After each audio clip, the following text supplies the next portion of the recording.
Allah sənə and verirəm, izzəti və cəlalı və kərəmi və rəhməti və mərhəməti. Bu əllər ki, sənin dərgahına qaldırmışıq. İlk əvvəl duamız İmam Zaman əleyhissalamın zühurunu təcil edir.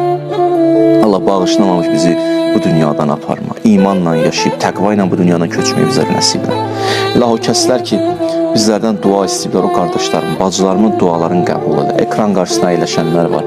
İlah, onlar da əllərini sənin dərgahına qaldırıblar. Və həqqi Fatimə onların dualarını onlardan qəbul elə. Allah'ım, xəstələrimizə tezdən şifaya acil inayət elə. Övladı olmayanlara övlad nəsib elə. Subaylarımıza gözəl ailə nəsib elə. Ailə müşkül olanların müşküllərini tezliklə həll elə. Borcu olanların borcların verməkdə onlara yardımcı ol. Evsiz qardaşlarımıza ev nəsib elə. İşsiz qardaşlarımıza iş nəsib elə. İlahi, şəhidlərimizi Kərbəla şəhidləri ilə məşhur elə. Onların yaxınları, övladları, ailələri qəlblərinə huzur və aramlıq nazil elə inşallah. Peyğəmbər və əhl-i beytinə salva zikirlər. Allahümme sallam.